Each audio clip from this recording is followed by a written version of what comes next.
Hello again, dude. Hey, is that your new wetsuit? Yes, pretty sweet, don't you think? You know you only need to wear it when swimming. But I like to wear it. Makes me feel like a superhero, like I should be out fighting crime. Wearing it out of water just makes me feel sweaty. Me too, it is great. I have lost 3 pounds since this morning. Anyway, less than 1 month of training to go. Let us get serious with Triathlon Tyro Top 10 Tips. And all the tips will begin with the letter T2. Why is that? Because alliteration is always amusing. Awesome. But first, what is a Tyro? A beginner. A novice. A rookie. A greenhorn. A tenderfoot.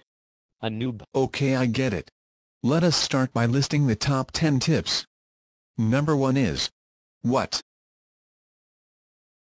Number 1 is training. Number 2, transitions. 3 is tradition. Tradition. 4th is technology. 5.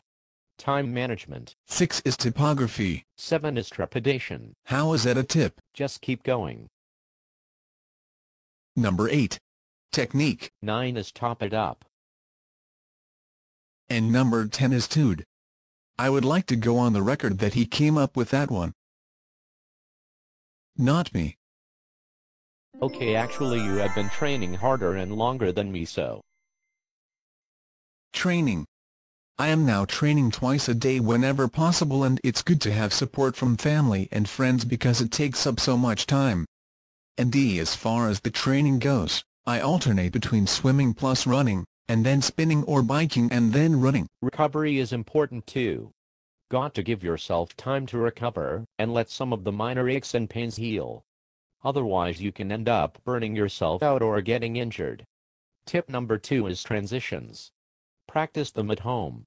Also, I use visualization to run through the transitions step by step, hoping it helps to stay focused and not get distracted by what others are doing during the actual race. Okay, next is technology. Take advantage of whatever technology you can and can afford. Yeah, it sucks that the more money you have, the better tech you can afford. But some things are really helpful and not too pricey. Aero bars. Wristwatch with heart rate monitor. Cycle computer with cadence function.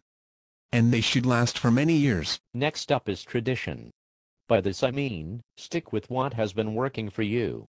Race day is not the time to try new gels during the race, just because a sponsor is handing them out for free.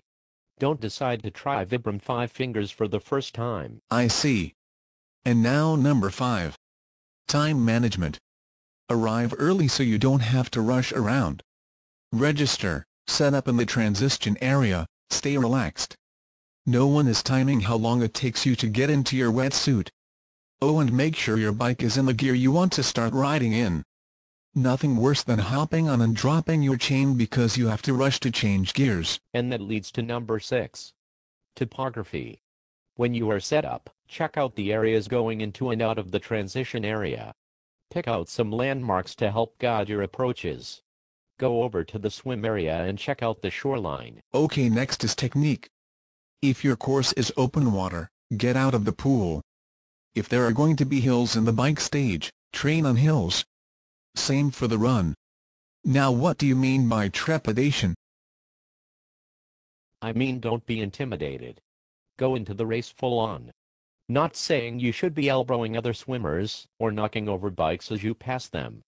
But don't lay back and let yourself get pushed off your pace or your race plan. You've done all the training you could do. This is not the time to hold back. Now number 9, TP it up.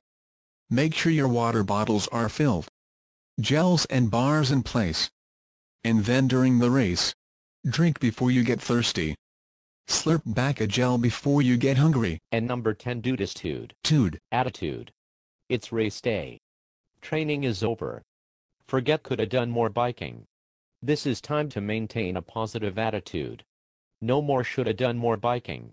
Coulda done more hill running. Woulda done more practice getting out of the wetsuit. Let all the doubts fall away. Forget about a little aches and pains. Relax. or get psyched up. Whichever works for you. And get ready to have some fun. And when it is over, as long as you can finish the race, you should feel good. Great. So true. Even DFL is better than DNF. Dude, you are right on about that. Now let's do this.